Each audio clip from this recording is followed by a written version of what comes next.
مشاهدينا الكرام، السلام عليكم ورحمة الله وبركاته. أهلا بكم إلى هذه الحلقة من حديث البحرين.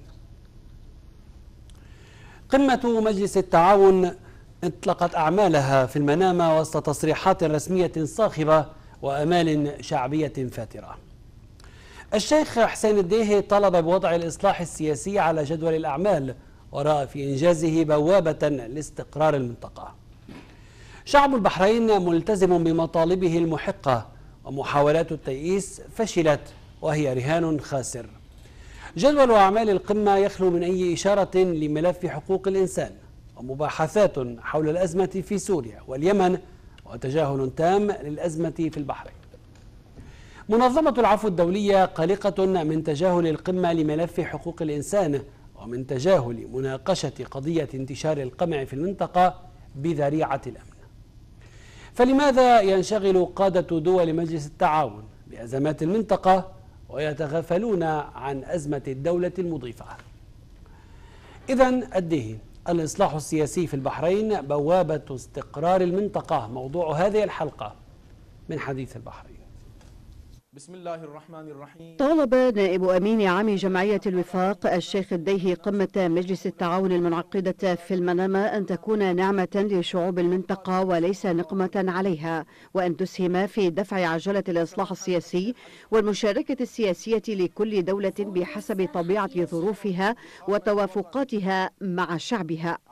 وأكد الشيخ الديهي أن أزمة البحرين الخانقة هي سبب تفجر الكثير من الأزمات على امتداد المنطقة، وأن الإصلاح السياسي الجاد والحقيقي من خلال الاستجابة لمطالب الشعب سيكون بوابة لاستقرار المنطقة برمتها، ولم تعد هناك فرص إضافية للهروب من هذه الاستحقاقات الطبيعية، موضحا أن شعب البحرين بغالبيته الساحقة متمسك بحقوقه العادلة في العيش الكريم والمشاركة السياسية والتوافق الوطني والوحدة الوطنية. وخاطب قادة القمة بالتأكيد على أن مطالب الشعب في البحرين مطالب وطنية بامتياز ولا مجال للتشكيك في أي منها، وأن كل محاولات التيئيس فشلت وستفشل حتى النهاية لأنها رهان خاسر، وأثبتت كل التجارب ذلك. وكانت أعمال القمة 37 لقادة دول مجلس التعاون قد انطلقت في المنامة بالتشديد على إيجاد حل للأزمتين السورية واليمنية من دون أي تطرق للأزمة في البحرين. وعبرت منظمة العفو الدولية عن القلق البالغ من تجاهل القمة ملف حقوق الإنسان الذي يشهد تدهورا ملحوظا بين دول المجلس ولا سيما البحرين والسعودية، حيث سيتم التركيز على مسائل التعاون التجاري والأمني من دون الشروع في مناقشة قضية انتشار القمع على نطاق واسع في المنطقة بذريعة الأمن.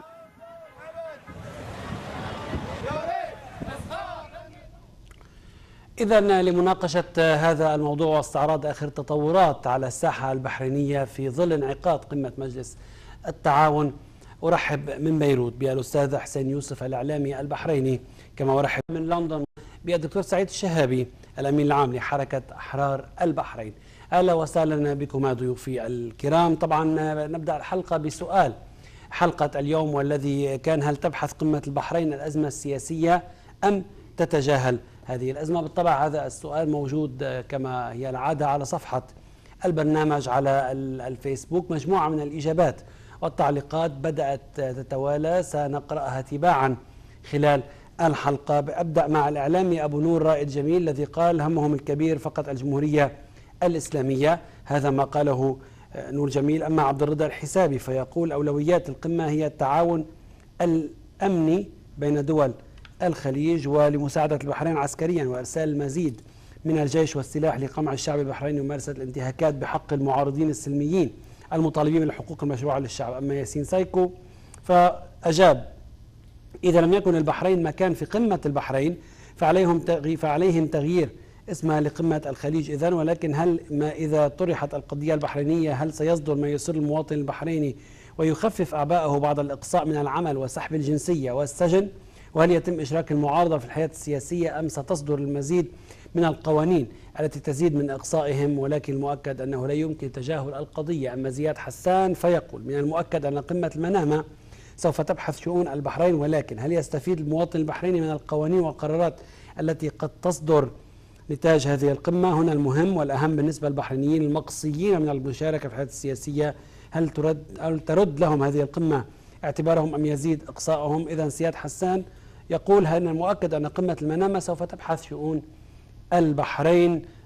أرحب بضيوفي الكرام حول هذا الموضوع، وطبعا يعني بانتظار بقية الإجابات والتعليقات والأسئلة إذا كان هناك أسئلة تطرح على الضيوف في سياق الحلقة. أستاذ حسين يوسف، أبدأ من حيث انتهى زياد. يعني من المؤكد أن القمة سوف تبحث شؤون البحرين، تعتقد فعلا قد يتطرقون إلى قضايا البحرين؟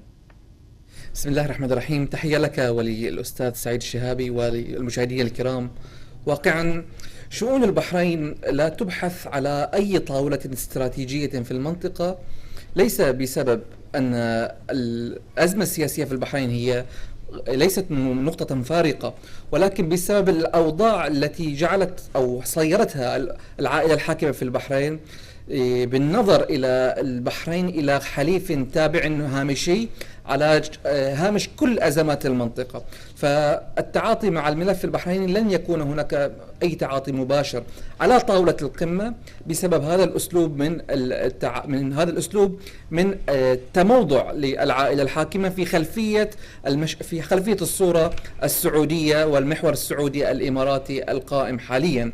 وإن كنا ما زلنا ندرس التصريحات التي خرجت من تيريزا ماي التي يعني تتحدث مطولا عن التعاطي الأمني الإلكتروني تجاه الإرهاب، ونحن نعرف أن في البحرين هذا التعاطي الأمني الإلكتروني هو موجه إلى شخصيات مثل نبيل رجب الذي يعتقل على تغريدة، أو الشيخ علي سلمان الذي يعبر عن رأيه بطريقة سلمية، أو سجناء الرأي والضمير الذين بلغ عددهم 3000 معتقل. ولكن في الاستراتيجية البحرين هي على هامش كل القضايا والأزمات في المنطقة، في الاستراتيجية بالضبط.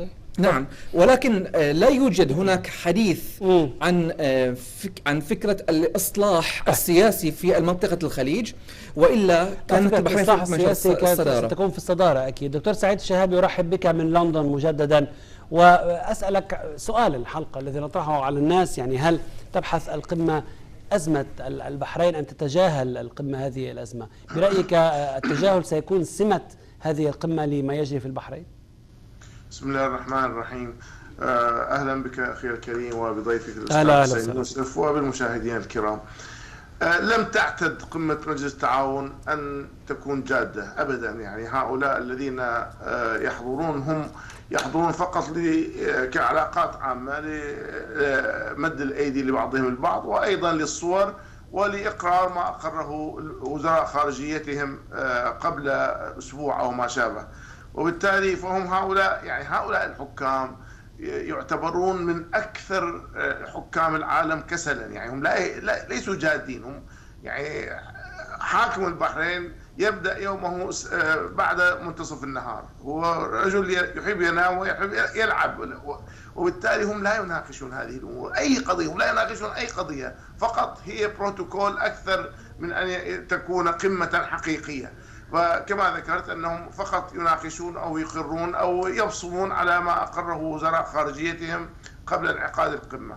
هي مسألة. المسألة الثانية أن الوقف البحرين هم حتى إذا ناقشوه فيناقشونه من منظور أمني، وربما أحيانا موضوع اقتصادي. كما نعرف قبل 5 أو 6 سنوات خصص مجلس التعاون حوالي 10 مليارات دعم للبحرين، لكنها ذهبت لجيوب هؤلاء اللصوص الخليفيين الذين سرقوا الأموال، وما يزال الناس ينتظرون أبسط الأمور في الدراز. حتى الأطعمة ممنوع إدخالها إلى المنطقة بسبب هذا الحقد الخليفي المتأصل في نفوس هؤلاء المحتلين. وبالتالي زعماء الخليج أضعف من أن يناقشوا القضايا بشكل وجها لوجه. وأيضا هناك كثير من المجاملات، وبإضافة إلى أن وجود رئيسة الوزراء البريطانية سيجعل القمة يعني سيجعل هؤلاء صاغرين ومستمعين للنصائح وللتوجيهات أكثر من أن يكونوا يعني جزءا من السجال والحوار. أنتقل إلى المنامة للترحيب بالأستاذ حسن المرزوق الناشط السياسي. أستاذ مرزوق، أهلا وسهلا بك. أجواء العاصمة اليوم في ظل هذه القمة وهذا الانعقاد الذي كما يبدو يعني تغيب عنه كل قضايا البحرين وقضايا المواطن البحريني؟ مساء الخير أخي الكريم. مساء النور.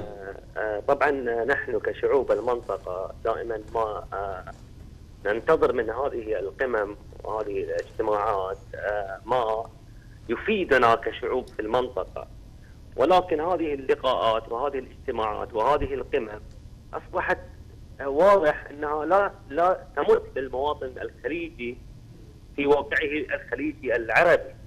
يعني قمم تقام وسط هالات إعلامية ودعوات وبهرجات إعلامية، ولكن إن أردنا الحقيقة نحن لا نلتمس أي منفعة من هذه القمم سوى مزيد من الترابط بين الأنظمة الموجودة ومزيد من قمع الحريات في المنطقة تحت مباركة نظام إلى نظام آخر. يعني هناك قمع في البحرين، لم تسترجي إحدى هذه القمم أن تتحدث عن القمع الجاري في البحرين. لم تسترجي إحدى هذه القمم أو تسليم إحدى هذه القمم أن يقوم بمبادرة من شأنها أن توقف القمع في البحرين الذي شهد عليه الثاني وكثير من المحافل الدولية ذات المصداقية التي تتحدث أن في البحرين هناك قمع ممنهج متواصل. السؤال هنا أستاذ الأخي الكريم، ألا شعب البحرين الذي يقمع بشكل متواصل ألا يستحق أن يقوم أحد الزعماء الخليجيون بمبادرة من شأنها إيقاف النزيف الذي يحدث في البحرين أو السلك الاجتماعي أو الحالة الغير عادية منذ 5 سنوات إلى اليوم والتي تعج بها سجون البحرين بالسجناء والشهداء والمعذبين والمسقط جنسياتهم وما شابه. وهناك بلدة في إحدى هذه الدولة التي تعقد فيها هذه القمة لا زالت لليوم 170 هي محاصرة.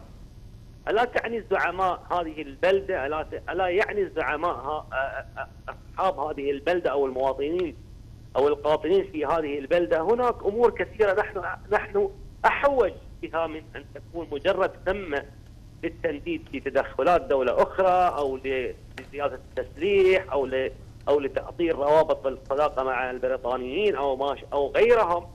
نحن لا نحتاج إلى هذا كله، نحتاج إلى أوطان يحترم فيها حقوق الإنسان. نحتاج إلى أوطان يحترم فيها أولا. طيب أرجع أن تبقى معي أستاذ مرزوق. أستاذ حسين يوسف، لماذا تجاهل الأزمة في البحرين إن كانت هذه الأزمة تطرح عناوين، يعني هذه القمة تطرح عناوين يعني الملفت للنظر أن تتحدث عن اليمن، تتحدث عن سوريا، وكأن لا شيء في البحرين. تجاهل ذكر البحرين وما يجري في البحرين، ما المقصود منه برأيك؟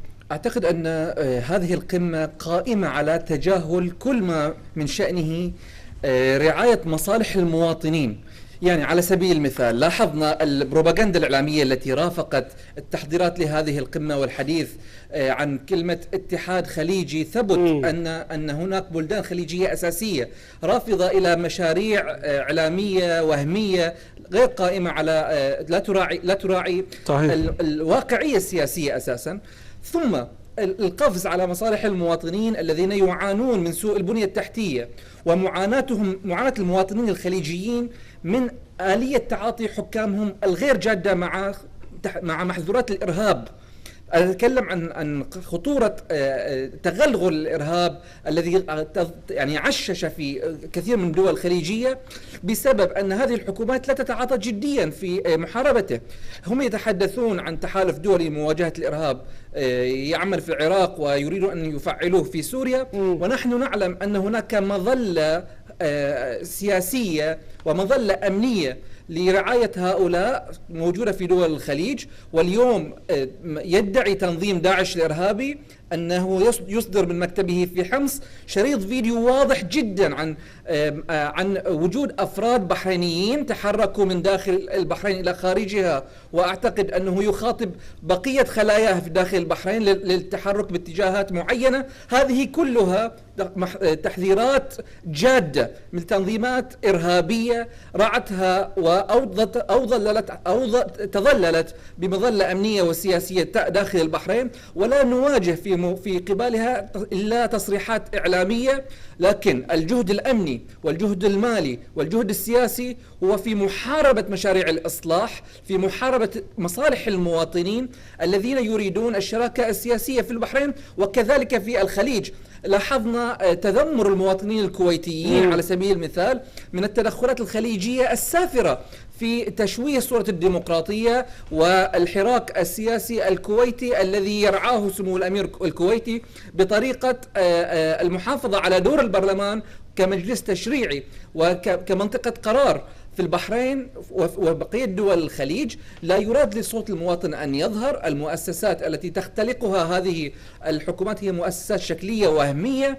لو كان هناك برلمان بحريني حقيقي لكان يعقد في هذه اللحظات جلسات موازية إلى هذه القمة ويفرض على حكامه بعض الأجندات التي كان يفترض أن يحملها وزير خارجية البحرين على أجندة هذا المصطلح. ولكن نحن أمام فراغ وفرقاعة إعلامية اسمها دول مجلس التعاون لا تكش ولا تنش، ولم تقدم إلى مواطني دول مجلس التعاون إلا صيحات فارغة منذ 1985 وهم يتحدثون منذ قمة مسقط 1985 وهم يتحدثون عن تكامل اقتصادي، عن وحدة اقتصادية. ماذا تقدم؟ في العام 2007 تنسحب سلطنة عمان، في العام 2008 تنسحب دولة الكويت، في العام 2009 تنسحب دولة الإمارات من ما سموه مشروع الوحدة النقدية. ثم يحدثون في العام 2016 عن مشروع متكامل التكامل الاقتصادي. أعتقد أنهم يعني على يحترموا عقولنا قليلا.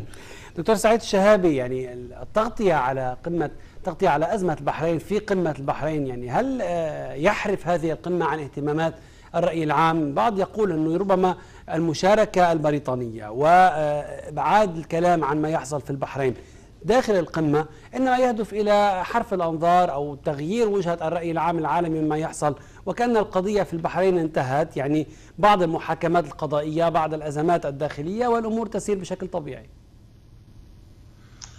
أولا كما ذكر الأخ حسين ويوسف والأخ حسن المرزوق بن البحرين أيضا ذكروا أن هذه القمم لا تهتم بالشأن المحلي، بالشعوب، وبالتالي شعوبنا أيضا هي لا تهتم بالقمم. لا أظن أن أحدا من المواطنين في الخليج، وأنا حضرت أكثر من قمة خليجية سابقا، يتابع ما يجري، لأنهم يعرفون أن هذه بروتوكولات تريد السعودية من خلالها الظهور أمام العالم بأنها سيدة الموقف في المنطقة وأن وراءها 5 دول أخرى. المسألة الأخرى أن مسألة الإصلاح السياسي المطلوب في البحرين من المؤكد أن أغلب الحكام لا يوافقون. يعني إذا لو صار هناك للشعب البحراني حقوقه، لو حقق حقوقه وقام المنظومة السياسية التي يريدها، السعودية لا تريد، لأن السعودية والآن هي متضايقة من برلمان الكويت، فما بالك بالبحرين التي يريد شعبها أن يتحرر من ربقة الاحتلال السعودي والخليفي على حد السواء. البريطانيون جاءوا هذه المرة يعني في موقف أعتقد لا يعود بأي منفعة على البريطانيين، لأنهم ظهروا صغارا. يعني رئيسة الوزراء، يعني رئيسة وزراء بريطانيا العظمى تترك أوروبا وتتحالف مع مجموعة تافهة من الحكام لا يملكون لأنفسهم ضرا ولا نفعا. يعني وين العقل؟ أين العقل الاستراتيجي لدى حكام بريطانيا الذين يتركون أوروبا ويتحالفون مع هؤلاء الطغاة؟